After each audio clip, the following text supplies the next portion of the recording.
ungafika ngabe cishe bathandazo. Cishe bathandazo. Ukuthi anizwe ukuthi ngithini enkonzweni nini. Kodwa kanivale manje, ngivale. Ukuze sikhule kwezikamoya. Sidinga izwi noma isikhulisayo. Lezi ngayibala bathandekayo bekuthi esikhula ngaso. Bakamhle ngilake izwi sikhula ngaso. La izwi langazelani ubisi. Langazelelani ubisi olungokomoya olungenakonakala. Lithi lo ubisi alonakali. Bayazoma ukuthi nene infasoil. Yonakala. Sekwenye infasoil. Infake.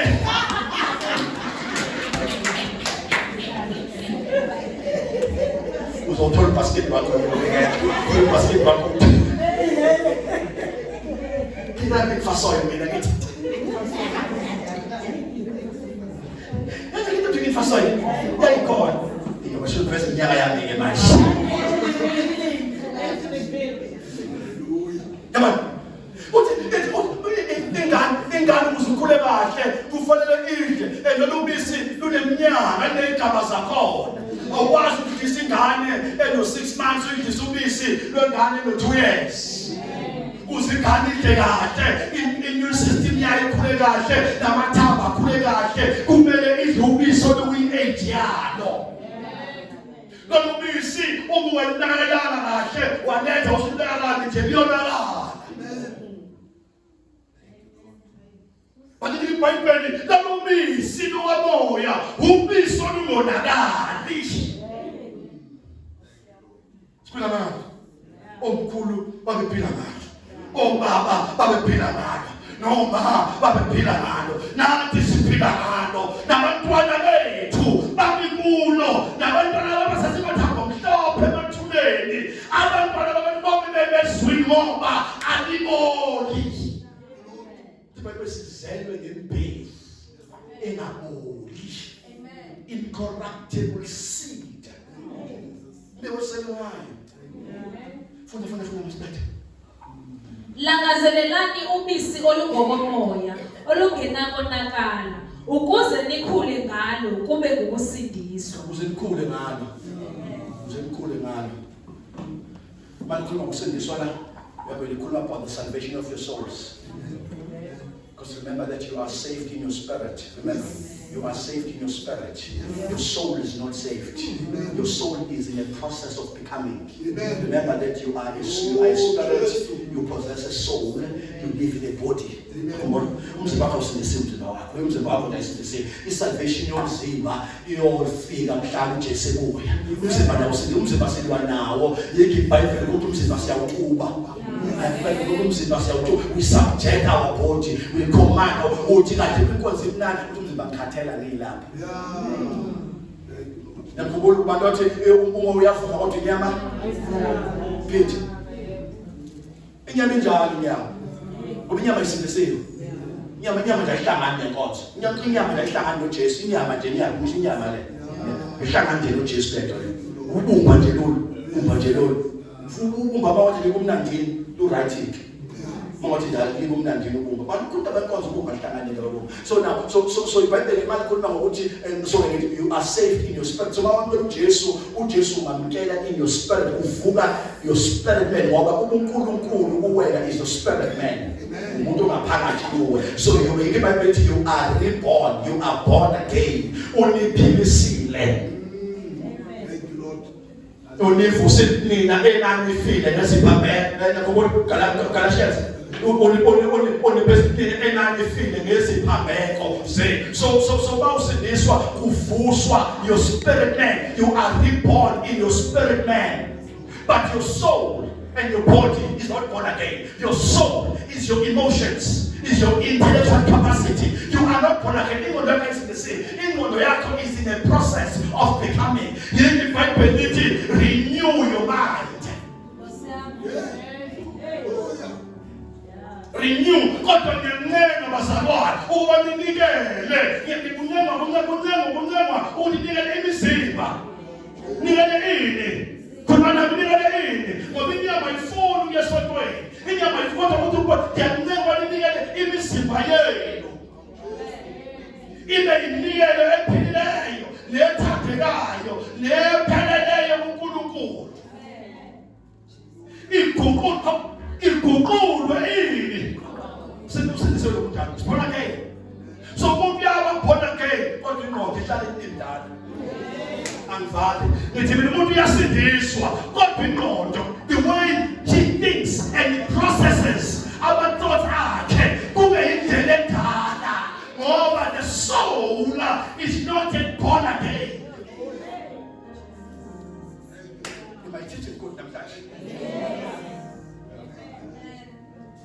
So umuntu uyasindiswa kodwa ingqondo uze mayifuna umlomo ukwazi wahlaza umuntu emthanda uJesu. The soul is not born again. Ngoba your thoughts are in your soul. Your emotions are in your soul. Ukucasula is in your soul. Uthando is in feeling loved is in your soul.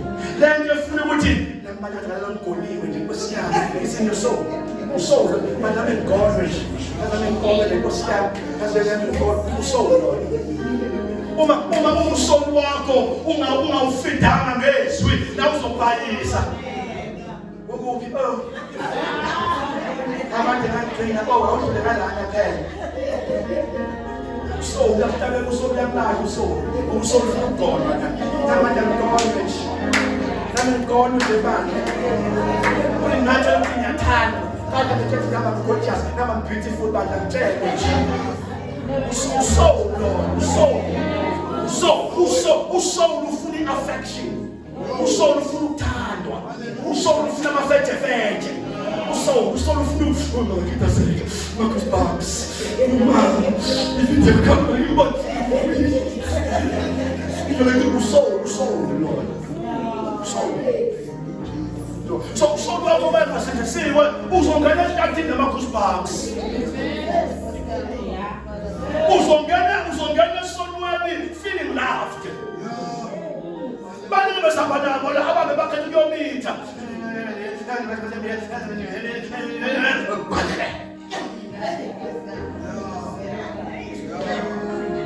I'm meeting Scotty. I don't imagine. I don't Scotty. I don't imagine. First, man said, "Shumai man is out of Scotland." Sibe ukuru le ngani. Sijaphe man is ukuru le ngani. Wewe pelekani yami lo imitis. Manje wenze njani? Sijaphe man kodwa washiya. Sishumaye. Wakhetha ukuthi ahamba yomitha ngoba ufuna nje asiyena manje.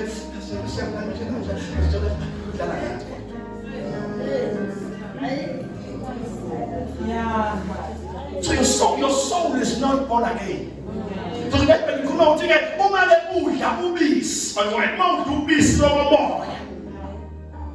you are now growing to the salvation of your soul. Your soul will be aligned to your spirit man.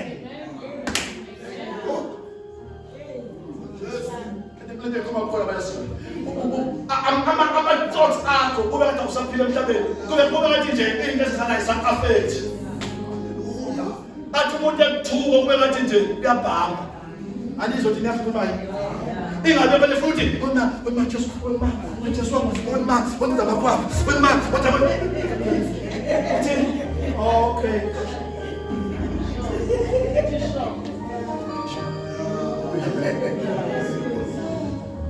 When makwapa nje yabona kodwa fasi ilungile ushokeni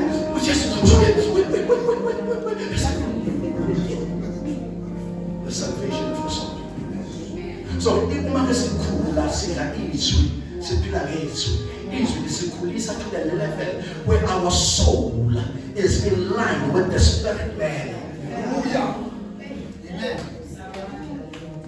Ingathi iBhayibheli lithi iBhayibheli masana iBhayibheli lifuna lijahile iBhayibheli uzakuthi uzoshaya church board manje fanele valu isonto manje lithi iBhayibheli niyothi mina you will say ubani uzosho niyothi mina bese kuyenzeka. Why? Ingoba amazwi akho your thoughts, your soul is now in line with the spirit man. owushiwo usoul wakho yilokho okuqhamuka from the spirit. Yingakho phela Adam uma enema ilwane anizweni bafowethu ufuna ukuvala uma enema ilwane Adam ithi Bible wadlula indlovu wathi Adam indlovu le wadlula inkathi wathi Adam inkathi le ithi Bible amagama uNkulunkulu vele ayewabizele lezilwane waze kanjani Adam. How did Adam knew ukuthi indlovu le uNkulunkulu naye uthe indlovu? Alignment. The soul that Adam was so in line with the spirit man where uNkulunkulu uhlezi khona so bayakhuluma izwi elimoya. I pray for the hunger of the word in this church.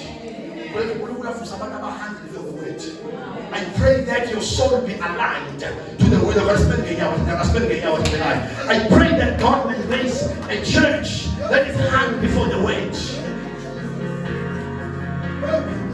I pray that God may raise Baba, our colleagues, our bellies, in discipline your Baba, even this wish. I pray for you discipline your mama, no God, when there's wish. Hunger for the word. May God fill you with the hunger for the word. May God fill His church. The Bible abosisiwa abalaphile nabalaphele ukulunga kwabayosuthiswa. May God fill you with this without. May God fill you with His word.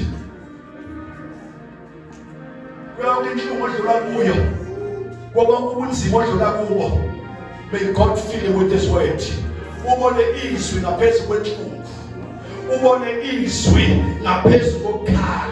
May you speak the word more than speak negative things.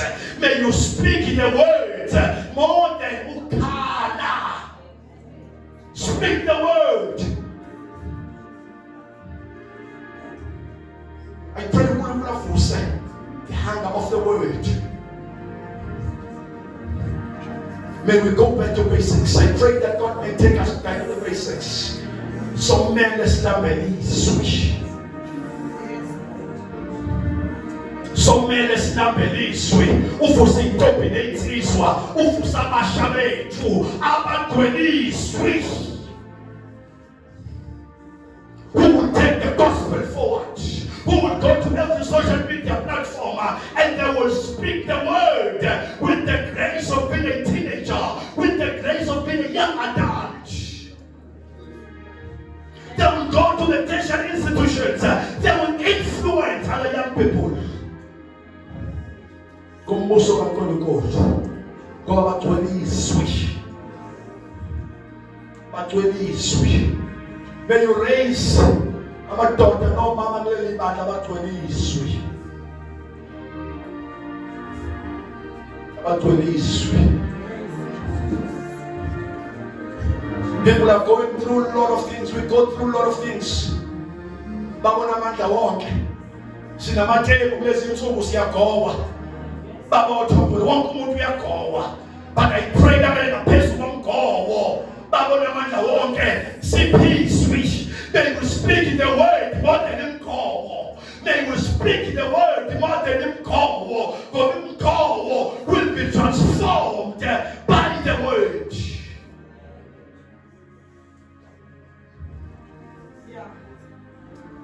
Our families will be transformed by the word. Abantwana bethu abangafuna uNkulunkulu ababanjwe kuma-drugs, ababanjwe with-substance abuse, they will be changed, they will be transformed. Khuluma izwi. Yebo utshwala manje, khuluma izwi. Phezu kwabo, speak the word. Speak the word. Speak the word phezu komjolo. Umntwana wakho manje. Kade ulwa nomjolo, kade uthetha. Speak the word. Speak the word. Those they shall come to know Jesus. uAmanda uzosindiswa. Ubongani uzoyikhonza inkosi, uzoba isikhonzo ethempelini.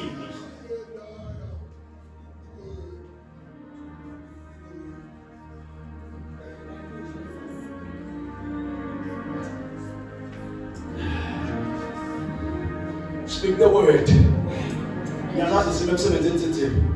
Speak the word. Don't speak circumstances. Don't speak what you see. Father, fill your people with the word. Father, fill your people with your word. Fill your people with your word. Fill your people with your word. Fill your people with angazokubani lo ngicela ungisize mawufika ekhaya namhlanje kusho umntwana wakho ophuzayo umntwana wakho ophila impilo engena direction cela mawufika ekhaya namhlanje isikipha sakhe ungaceli kuye isikipha sakhe. Speak the word. Yes, we skip a sack. Skip a shirt, a blue. Skip take the t-shirt and speak the word. If you can do this for the next 7 days, could be sweet. No skip. We are starting. Who's going to come and like? Not only 2 people start the 40. Oh, could be sweet. Let's go skip a sack. Yeah, move to another again.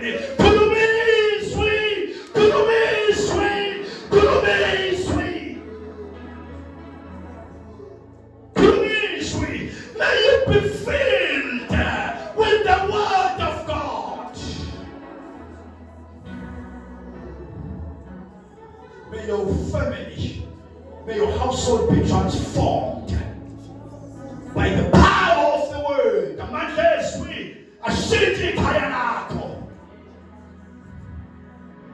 Amandezwi antisikhosa esemakhabethe yakho. Amandezwi ababugesa umapheyi.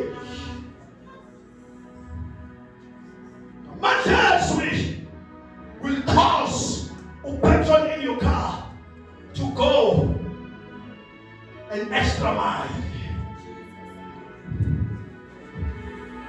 Speak the word. Speak the word. Speak the word.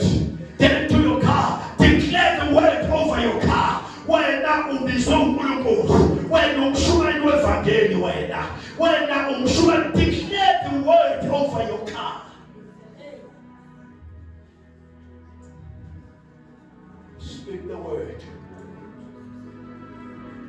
Speak the word. Tell your flesh. Everyone on this infirmity. Tell your flesh, awuzokufa wena, uzophila wena. Wena uzokuthatha inyama yakho. Ngikhuluma nami, tell inyama yakho. Tell inyama yakho uzophila wena. Sinamandla uzophila, uzokufa wena, uzophila. You are going to live longer. Awuzubulawa i-TB, awuzubulawa i-cancer. Uzophila wena, uzophila. Speak the word over your body. Sugar, diabetes, azukubulala. Uzophila. Ngizophila. I will live long to see the goodness of the Lord. Wabukile lwaphukile. Mina ngiphunyulile. Speak the word. May you be filled with the hunger for the word of God.